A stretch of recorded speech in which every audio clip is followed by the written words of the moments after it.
Ole Miss and Oklahoma set to do battle on Saturday in Oxford. We are here previewing, predicting, and breaking down this game between the Rebels and the Sooners. Hello, everyone. I'm Chris Phillips. He's Cole Thompson. Appreciate each and every single one of you tuning in. Make sure you like, subscribe, turn notifications. Check us out via podcast, wherever you get your podcasts. You can also find us across all social media platforms, as well as our website, SECUnfiltered.com. This segment brought to you by our friends over at Prize Picks. Go to prizepicks.com. Use promo code SECU at sign up to get $50 instantly when you play your first $5 or more lineup. That's prizepicks.com. Promo code SECU to get your $50 bonus today.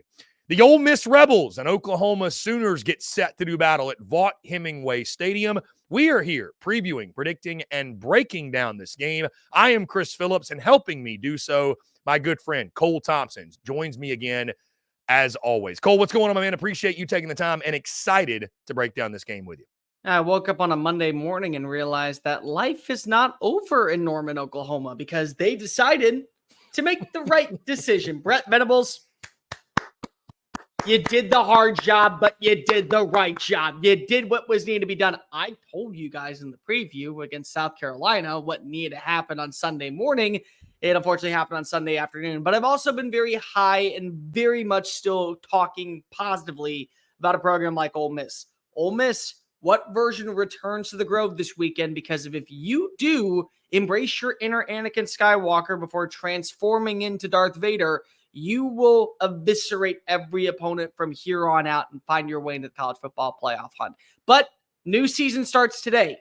You're 0-0 moving forward. How do you make sure that you're undefeated for the rest of the 2024 season? Yeah, Cole, to your point, somebody's got to come out of this game with good vibes. Somebody has to. So whether you want to or not, somebody has to. Ole Miss finally get to catch their breath coming off the bye week. Oklahoma got smashed against South Carolina, but again, fires their offensive coordinator, Seth Littrell. So new life with that. We'll talk about that more in just a second. Again, Cole, this game, an 11 a.m. Central Time kickoff on ESPN2 in Oxford, Mississippi at Vaught-Hemingway Stadium. Cole, Ole Miss is a 20.5-point favorite in this game. The over-under set at 48 total points. Ole Miss, they've only met one time, Cole. They lead the all-time series 1-0. That was back in 1999. Ole Miss won that game in Shreveport, Louisiana by a final score of 27-25. So, Cole, as you mentioned, as we talk this matchup when we dive into the top storylines for this game, you got to start Oklahoma on the offensive side. They're in complete shambles offensively, and I think that's putting it nicely. Seth Littrell is officially out. I think this is a move that Brent Venables absolutely had to make. Because, Cole, you can talk about injuries. You can talk about questions with the O-line, questions with the quarterback. Even with that being said, there's no excuse how bad they were and the lack of creativity in the offensive side, especially with a guy like Michael Hawkins Jr. that I think you could look at and say, hey, you know what? Young guy, but you should be able to do some things with him. Again, get creative. There was never a feeling of like we're maximizing this guy's skill set. There was never a moment of, hey, there's some flashes of, some positive signs could be coming. The offense has just been abysmal the entire year. What do the Sooners do at quarterback now? Cole's a big question for me. Jackson Arnold comes in the game against South Carolina. Will they get healthier at all? I know a couple guys are going to be out for extended periods. What does it look like for Deion Burks? What does it just look like? I mean, this offense, the injury report looks like a CVS receipt, Cole. It's absolutely insane week after week after week. Even with this offense being fully healthy, we had questions about could they be productive because of the youth and inexperience at quarterback, because of the offensive line. Are there any answers on the offensive side? And does firing your offensive coordinator really solve anything in the short term? I don't know. But, Cole, you know as well as I do, going up against that Ole Miss defense and that Ole Miss offense as well, and the way this game's probably going to go, you don't have a chance if you're not going to score. Vegas doesn't think you can score, which, again, Cole, is why I think this line is at 3 touchdowns. The reason why you fire Seth Littrell is because if you're trying to save the rest of the wagon that is still there because of one of the wheels is about ready to pop off. So instead of losing all of your nutrition, all of your variables, all of your supply, your gear, you just cut the wheel off and then find a way to replace it with whatever you see fit while making camp. That was the case. There are people out there who are going to defend Seth Littrell saying, well, he didn't have an offensive line. There's very little with the play calling you can do when you're missing 5 wide receivers. You brought up the CBS receipt. Very long laundry list of names that belong on there. It's a very long answer I'm about to give on why you fired Seth Littrell following a disastrous performance against South Carolina in your homecoming game. Okay. You're 121st in third down conversions. You're 128th in sacks allowed. You're 114th in rushing. You're 109th in passing yards. You're 113th in total yards. You're 117th in third down conversions. Oh, and on top of that, you have two quarterbacks that one of which you just burned the red shirt for because if you realized very early on, hey, Michael Hawkins ain't getting this shit done. So that's why you fired Seth Littrell. I don't want to hear these type of nonsensical conversations of, but if he had this, but if he had this. Yeah, well, he had what he had, and he still had the results that he had. Sorry, end the conversation. I don't pity you. I don't care about your opinion on what you think of the guy. This is the SEC. This is Oklahoma. This is Oklahoma that is struggling.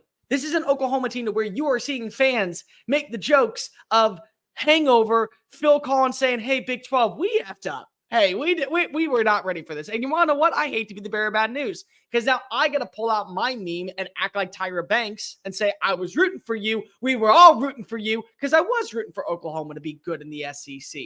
They weren't ready. They weren't. They were far from ready to be able to handle the withdrawals and more importantly, the stages of taking on teams like a South Carolina, potentially like in Alabama down the stretch, like in Auburn, where you needed a Kip Lewis 67-yard interception return to actually get a conference win this year. You were not ready for it. But you have what you have, and now you have to build a game plan about whoever is your starting quarterback. For my money, it should be Jackson Arnold. It should be him because you burned the red shirt. And Joe John Finley and Kevin Johns, the former offensive coordinator at Duke, who does have experience working in a system that maybe does cater to Michael Hawkins a little bit better because he was with Riley Leonard the last few years. Whatever the system is, you got to cater to it. But the bottom line is that against this Ole Miss team, you're not going to get better. It's not going to be fixed this week. That is one of the best defensive fronts in college football, let alone the SEC. But all you were doing at this point was leaving the head of the snake inside the body. More poison was being sucked on in. At this moment, the only way to save the leg, to save the person, is by chopping off the leg. Okay, that's what you had to do. That leg was, again, at the end of the day, Seth Littrell. Cole, you mentioned the Ole Miss side. Let's go there because, again, we could spend all day and all night talking about Oklahoma, their struggles offensively, and no need to beat a dead horse, if you will. But a well-rested Ole Miss, Cole, coming off the bye. I'm excited to see this Ole Miss team. You know, the last time out we saw them, of course, was in Baton Rouge against LSU, hard-fought game, losing overtime. What people don't realize, maybe that was their 7th consecutive game on the season. There's something to be said for that. I'm just, you know, I'm intrigued to see this Ole Miss team after a week or a couple weeks to recoup, regroup, and get rested and put their best foot forward now. I don't know if I want to call this a get-right game, Cole. I don't know if that's maybe taking things a little bit too far, but still on your home field as a 3-touchdown favorite against an Oklahoma team that's reeling. You may look at it that way, but I'm more curious from the Ole Miss perspective. Like, how do they look? Like, I wonder, like, I think if there was ever a team in the SEC that needed a bye week, it was them. Against 7 straight games, at some point, you know, Ole Miss, I think, was more banged up than people realize. Having a week to lick their wounds, to kind of reassess, take a breath. Okay, where are we? Hey, listen, disappointing first 7. We have 2 losses, but again, all the goals are in front of us. Let's not abandon ship yet, even though, right, it's going to be difficult. It's still doable. This Ole Miss team is still immensely loaded with talent. I just wonder, Cole, and I say all that to say, I wonder how much good the bye week does Lane Kiffin's football team, because I have this weird feeling they're going to come out rested, well-focused, and ready to go in this football game. I said after the week 6-7 matchup against LSU, the winner of that game was going to go to the college football playoff. But it felt like after the way I saw Alabama play, after the way I saw Tennessee play, after the way I even saw Georgia play, it felt more so like that the loser of this game is not out of the playoff hunt just yet. And technically, they're not. Ole Miss is far from it. They win out. They get a massive win, which is probably going to be a top 10 win over a Georgia squad. That will boost up their resume. They'll be able to make up for now losing to a team like LSU in a 3-point loss. And the 2 losses that they do have is by a combined 6 points. But Chris, you brought up this isn't a get-right game. No, this is a game where you have to establish who you are type of moment. And what I mean by that is Ole Miss going into conference play was number 1 in passing yards, number 1 in scoring. They were the best third down conversion team. They were great on the ground, but they weren't elite on the ground. Still, they were fantastic inside the red zone. They had very limited turnovers. And when you saw them play against Kentucky, they had the opening drive. It was a perfect script. Big time plays, Trey Harris. You get into the end zone with Henry Parrish Jr. You feel like that there is a lot to feel confident in. And then it's like Lane Kiffin goes, oh, wrong playbook. Let's go grab the one that's going to keep things close. So you can't do that once again. The game planning has got to be as consistent, as accurate, and more importantly, as direct as possible when it comes to scheming against Oklahoma. Because Oklahoma's defense still is great.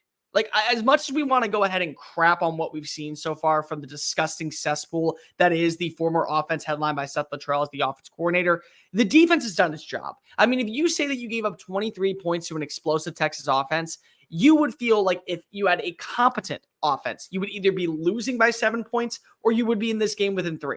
If you had a competent offense against South Carolina, number 1, 14 points in the first quarter are taken off the board because you don't have a pick 6 and you don't have a fumble recovery.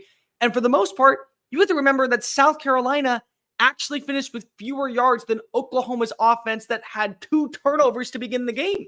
So this is a game where if you are Ole Miss, you can't afford to start getting complacent and cute with your play calling. You have got to have full pedal to the metal. You have got to have your foot throttled down on the gas pedal. You can't not allow anyone to feel like that this is going to be where things start to turn around just slightly. It's not going to happen because, again, much like we said about Kentucky, they didn't have an elite offense, but they had a couple of big-time plays that set them up to where they were walking away with the lead going into the final few minutes, and you're putting all this pressure on Caden Davis to have to make a kick just to send it to overtime.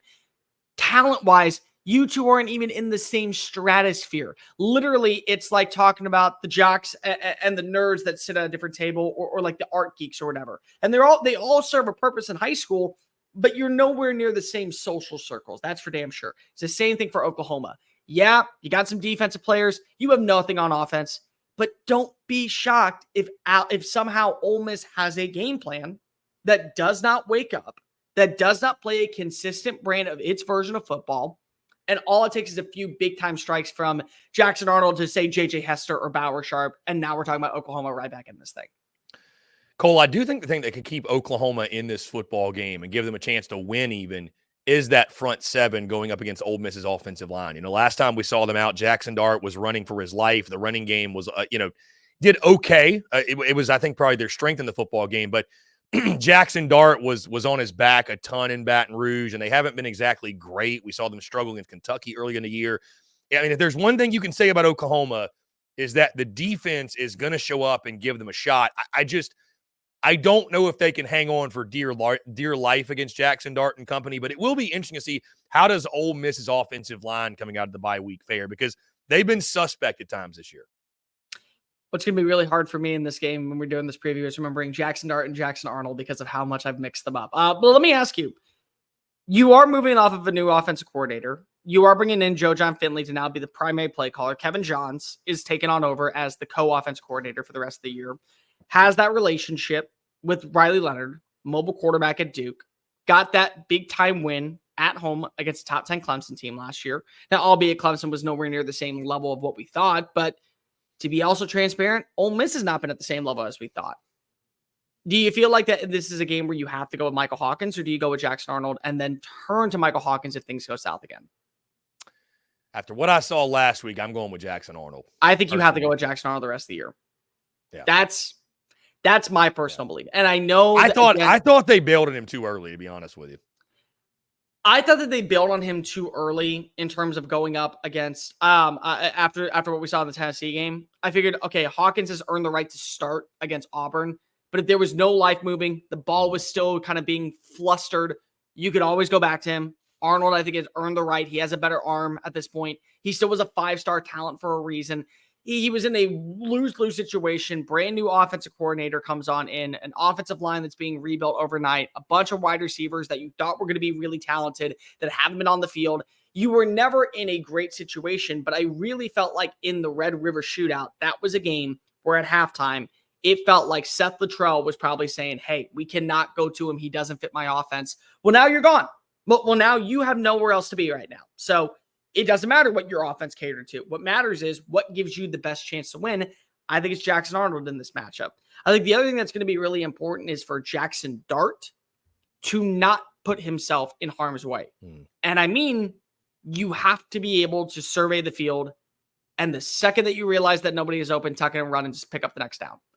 Do not throw that football into errant coverage to where all it takes is one play for a Peyton Bowen pick six, and now Oklahoma's leading by 6. Because it can happen. Because if we have to go ahead and give credit where credit's due. LSU's defense played a phenomenal A+ game against Jackson Dart and against this front seven. I mean, against this offensive line for Ole Miss.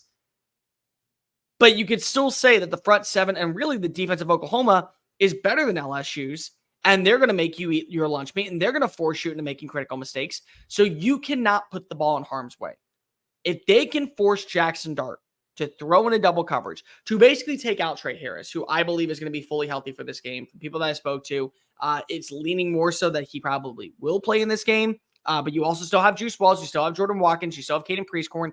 But if you can take away Trey Harris and force Caden Lee to have to become your new number 1, I think that there is still a shot. Again, the codependencies of what you see from number 2 to number 9 has been so relevant that everyone else is kind of playing second fiddle, and it shouldn't be that way in Oxford. But again, if you don't feel comfortable targeting anybody else, take out Trey Harris, allow your secondary to make plays on Caden Priestcorn, on Jordan Watkins, on Caden Lee, on Juice Wells. You're going to force a couple passes that are going to be either underthrown or in very risky coverage, and that ball is either going to land in the hands of a defender and it's going to be a turnover, somehow just walk away with 3 points, you're staying course, or it's going to be a highlight grab that shows up on SportsCenter's top 10. And Cole, it goes without saying, turnovers obviously are a huge part of every game, but you have to highlight it when you look at what Oklahoma did last week. They were down 21-0 before you could even blink in that football game. Pair of defensive touchdowns for South Carolina, one on the scoop and score by Tonka Hemingway, the other on the pick 6 by Nicky Manwari. I believe I saw on the stat sheet, Cole, they had 6 fumbles in that game. They only lost 2 of them, but had 6 total, I think. Something like that. It was crazy. The turnover numbers were crazy from that game. So if you're Oklahoma, even if you play a clean game, you may not win this football game. You turn it over, this thing will go sideways and get ugly in a hurry. And the same thing you mentioned on the other side, Jackson Dart and company, the Ole Miss offense. You know what Oklahoma's got defensively. Just take care of the football. You should be fine. Cole, as we dive in our predictions, I'll start with this one. You know, I mentioned earlier, I do think it's a big deal, maybe not even being talked about enough, that Ole Miss gets that week, I think, to just, hey, mentally reset, refocus, rest up. They were banged up going into the LSU game. Obviously lost that game in overtime. Really, really emotional. It's probably a really good thing, Cole. They didn't have to play the week following. Again, they're able to regroup. All their goals still in front of them. As we just zoom in this game, though, forget the college football playoff chatter. Forget this, forget that. I think Ole Miss is primed and due for one of these breakout games in SEC play. I know they kind of had it against South Carolina, even though you could look at that one and say maybe it was a little bit sloppy. I think they're primed for that, though. I believe in Lane Kiffin and this Ole Miss team going to put their best foot forward coming out of the bye week. And I have nothing to cling to when it comes to Oklahoma. I think their defense is going to fight, scratch, and claw and do everything they can. But at some point, Cole, when your offense is as bad as Oklahoma's is, it breaks your spirit defensively. When you're just like, man, we got to win the game by ourselves. Like, we got to score. We got to stop them. We got to do everything.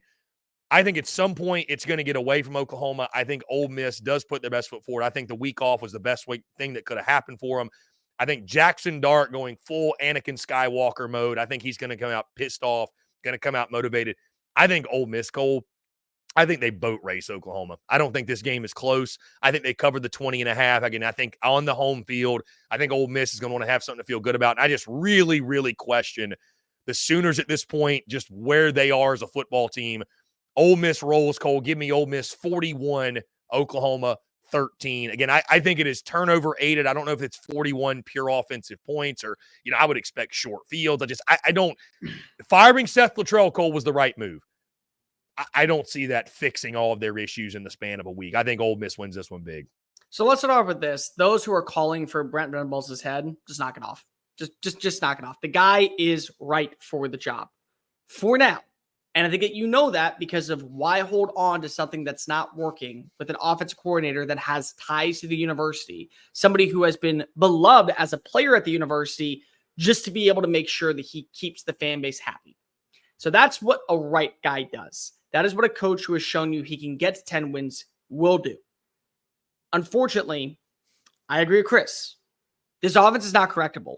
And even if you bring back a Nick Anderson, even if you bring back a Deion Burks, even if you have guys at full strength, there's still other questions with the offensive line. And there are games that probably you need to win to guarantee a 7-win season on the horizon. And it's not just Maine. South Carolina was a game you needed to win. Auburn was a game that you did win, but it came at the hands of your defense once again stepping on up and capitalizing and getting a marquee moment that created points. You're going to need to win games against Missouri. You're going to have to win games against Alabama or travel down to Baton Rouge and play LSU in Tiger Stadium in what probably is going to be a night game because it will be senior night. So you need these games to guarantee your bowl eligibility, and the offense is not correctable. Jackson Arnold gives you the best chance, I think, of keeping things close. Jackson Arnold gives you the best chance to probably reevaluate the quarterback position in general and see what do we need to do to either better our chances with a quarterback like him, or do we have to go to the portal in the offseason and bring in a primetime name just to stabilize us in the SEC for year two? Defensively, I think that they're going to keep this thing really interesting in the first half because they've done that all season long. They did it against Auburn. They did it against Tennessee. They did it against Texas. They did it against South Carolina. When you look at just the offensive numbers, not the turnovers made by Micah Hawkins Jr., not the turnovers that were created by the Gamecocks, but actually just watching the way the defense played, they kept things interesting. They will do that against Ole Miss. Ole Miss has a second gear. And Ole Miss also, unfortunately, is a team that I have said on the record multiple times is still in the college football playoff hunt. You're not.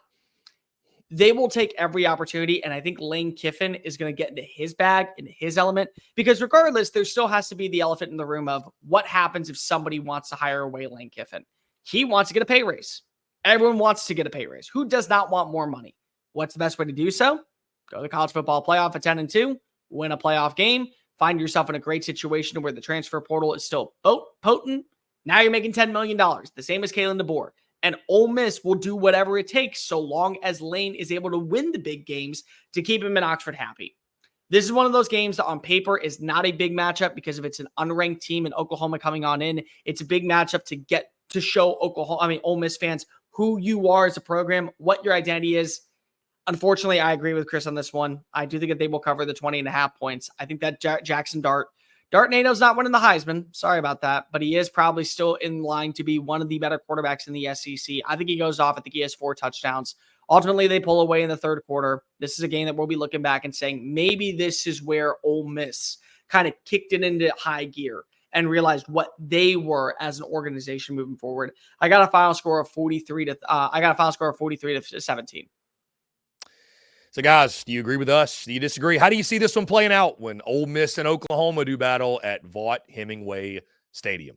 Guys, that's going to do all for us. Appreciate each and every single one of you tuning in. Again, make sure you like, subscribe, turn notifications. Check us out via podcast, wherever you get those. You can also find us across all social media platforms, as well as our website, secunfiltered.com. For Cole Thompson, I'm Chris Phillips. Appreciate each and every single one of you tuning in, and we will catch you on the other side.